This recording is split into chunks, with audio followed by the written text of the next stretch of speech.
বড় বড় অনুষ্ঠান বাড়িতে এবং বড় বড় রেস্টুরেন্টে কিভাবে খাসির মাংস ও গরুর মাংস ভুনা করে পুরো প্রসেসটাই আজকে আপনাদের সাথে শেয়ার করব।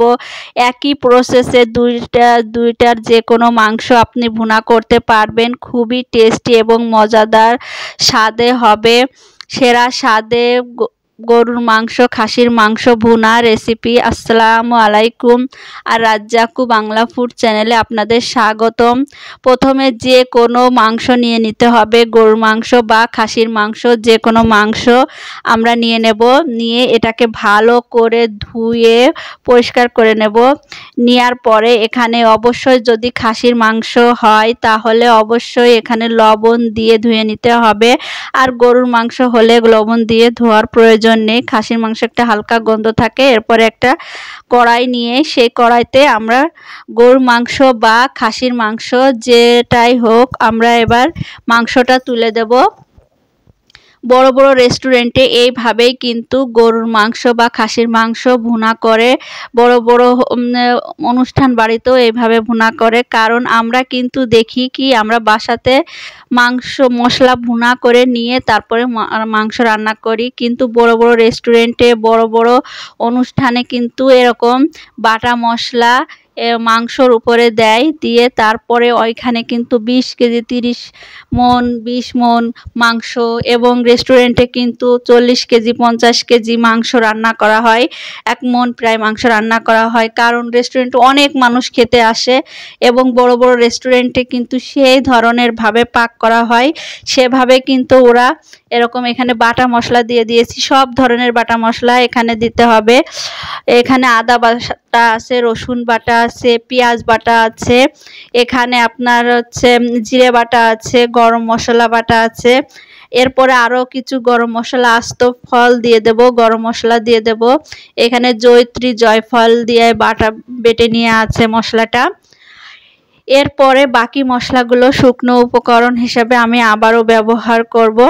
প্রথমে আমি ফল ডাল আর কিছু দিয়ে দিলাম, এরপরে কিছু তেজপাতা দিয়ে দেব। এইভাবে কিন্তু বড় বড় রেস্টুরেন্টে রান্না করে, কারণ তারা কিন্তু কোনো মাংস কিন্তু ভুনা করে না। কারণ মাংস যদি মনে করেন যে মশলা ভুনা করে নিয়ে মাংস রান্না করতে হয় তাহলে কিন্তু অনেক মশলা ভুনা করতে হয়, আর এটা অনেক ঝামেলা সাপেক্ষ এবং এটা কিন্তু স্বাদ সেরকম আসে না। এইটাই যেরকম স্বাদ আসবে, এরকম কাঁচা মশলা মাংসর পাড়ে দিয়ে ভুনা করলে যে স্বাদটা আসবে ওইটাই কিন্তু ওরকম স্বাদ আসবে না। একবার হলেও আপনারা এইভাবে তৈরি করে দেখুন। এবার আমরা লবণ দিয়ে দেব। তেজপাতা দেওয়ার পরে লবণটা দেওয়ার পরে এখানে আমরা বাকি শুকনো মশলা দিয়ে দেব। এবার আমরা হলুদের গুঁড়ো দিয়ে দেবো 1 চা চামচ। এবার ধনের গুঁড়ো দিয়ে দেবো, জিরে গুঁড়ো দিয়ে দেবো 1 চা চামচ। এরপরে আমরা মরিচের গুঁড়ো দিয়ে দেব 1 চা চামচ। 1 চামচ না, এখানে আমি 3 চা চামচ মরিচের গুঁড়ো দিয়ে দেব। এবার কিছু এলাচ দিয়ে লবঙ্গ দিয়ে দিলাম। এরপরে আমরা এখানে 3 চা চামচ শুকনো মরিচের গুঁড়ো দেব, কারণ শুকনো মরিচটা আমরা একটু বেশি দেব। গরুর মাংস বলেন খাসির মাংস বলেন, ঝালটা একটু বেশি চড়া থাকলে ফ্লেভারটা খুব ভালো আসে এবং খেতে ভালো হয়। ঝালটা আপনাদের ফ্লেভার মতো দেবেন, যে যেরকম খান। এখন এটা আমরা সুন্দরভাবে নাড়িয়ে নেব মাংসের সাথে। বড় বড় রেস্টুরেন্ট বলুন, বড় বড় অনুষ্ঠান বাড়িতে বলুন, এভাবে কিন্তু বাবরচিরা রান্না করে। আর সেই রেস্টুরেন্টের মাংস অথবা বড় বড় মেজবানের মাংস খুবই কিন্তু টেস্ট হয়। একবার খেলে কিন্তু বারবার খেতে ইচ্ছা হয়, এত পরিমাণে টেস্ট হয়। এবার পুরো মশলার সাথে আমরা মিক্সড করে দেব।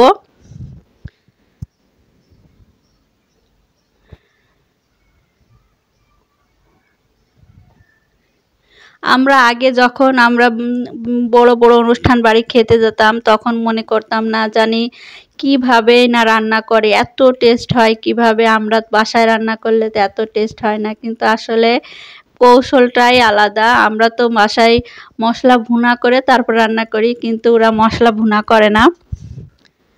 দেখুন পুরো প্রসেসটা দেখতে থাকুন, খুবই ভালো লাগবে। এবার এই মশলা এই যে পুরো সমস্ত মাংসর সাথে সুন্দর করে মিশিয়ে নিতে হবে। দিয়ে এখানে একটা ঢাকনা দিয়ে এবার এখানে 10 মিনিট মতো এককভাবে সিদ্ধ করে নেব।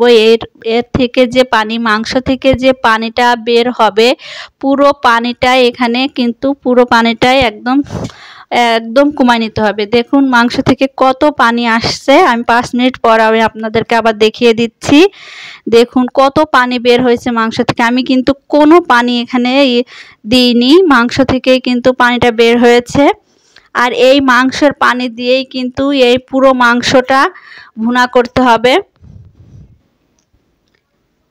এই মাংসর পানি দিয়ে মাংসটা পুরো ভুনা হয়ে যাবে। এরপরে আমরা আবারও ঢেকে রাখবো, আবারও 5 মিনিটের জন্য ঢেকে রাখবো যাতে মাংসর ঝোলটা শুকায় যায় এবং মাংসটা পরিপূর্ণভাবে সিদ্ধ হয়ে যায়। এভাবে গরুর মাংস, খাসির মাংস, যে কোনো মাংস এভাবে রান্না করুন। এরপরে এবার আমরা এখানে তেল দিয়ে দেব। 1 কেজিতে 100 গ্রাম তেল দিতে হবে। 1 কেজিতে 100 গ্রাম, 2 কেজিতে 200 গ্রাম, এরকম পরিমাপ যদি আমরা মেপে নিই তাহলে কিন্তু আমাদের তেলের পরিমাণ বেশিও হবে না, কমও হবে না। এইভাবে পরিমাপ করে নিতে হবে। আর যখন অতিরিক্ত পর্যায়ে 15-20 কেজি হয়ে যায় তখন কিন্তু আস্তে আস্তে পরিমাণটা আবার তেলের কমিয়ে দিতে হয়। তা আমরা যেহেতু অল্প মাংস রান্না করতেছি সেই হিসাবে আপনার যখন 3 কেজি বা 4 কেজি মাংস রান্না করবেন তখন কিন্তু 400 গ্রাম বা 500 গ্রাম তেল লাগবে না, তখন আবার অর্ধেকে চলে আসবে, তখন 300 গ্রাম তেল দিলেই হয়ে যাবে। এইভাবে রেশিও অনুপাতে রান্না করলে খুবই টেস্টি হয়। দেখুন এই যে এখন কিন্তু আস্তে আস্তে নাড়াতে নাড়াতে আর পুরো মাংস থেকে যে পানি বের হয়ে এসেছিল সেই পানিটা শুকিয়ে দেখুন কত সুন্দর কালার চলে এসেছে আর কি লোভনীয় একটা ভুনা হয়েছে। দেখুন দেখেই পরন প্রাণ জুড়িয়ে যাচ্ছে। এইভাবে কিন্তু বড় বড় রেস্টুরেন্টে বলেন, বড় বড় অনুষ্ঠান বাড়িতে এরকম মাংস রান্না করে, অনেক মাংস একসাথে, খুবই লোভনীয় হয় আর খুবই টেস্টি হয়। আর আমরা ভাবি বাসায় যে কিভাবে যেন রান্না করে যে এত টেস্টি হয় কিভাবে, সেই পুরো প্রসেসটা আজকে আপনাদেরকে দেখিয়ে দিলাম। এভাবে আপনারা বাসায় একবার বানিয়ে খেয়ে দেখুন, খুবই টেস্ট এবং খুবই মজা লাগে এভাবে খেতে। এবার আমরা ভালো করে একটু নাড়িয়ে নেব যাতে মশলাটা তলে ধরে না যায়।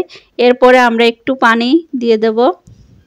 বড় বড় রেস্টুরেন্টে বলেন আর বড় বড় অনুষ্ঠান বাড়িতে কিন্তু পানি দেওয়া লাগে না, কারণ এখানে আমাদের অল্প মাংস তাই একটু পানি দেওয়া লাগছে। কিন্তু বড় বড় রেস্টুরেন্টে আর বড় বড় হোটেলে বলুন এখানে পানি দেওয়া লাগে না, কারণ তাদের অনেক মাংস থাকে, মাংস থেকে যে পানি বের হয় সেই পানিতেই ওদের মাংসটা রান্না হয়ে যায়। আরও মাংস কোনো অতিরিক্তভাবে পানি দেওয়া লাগে না, কিন্তু আমি এখানে একটু পানি দিয়ে দিলাম যেহেতু আমার এখানে মাংসর পরিমাণ কম।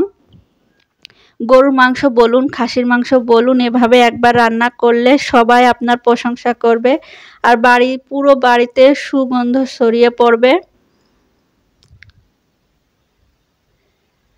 আলাদা কোনো টিপস নেই, আজকে আপনারা জেনে গেলেন কিভাবে রেস্টুরেন্ট স্টাইলে গরুর মাংস রান্না করতে হয় এবং কিভাবে বড় বড় অনুষ্ঠান বাড়ির গরুর মাংস রান্না করে।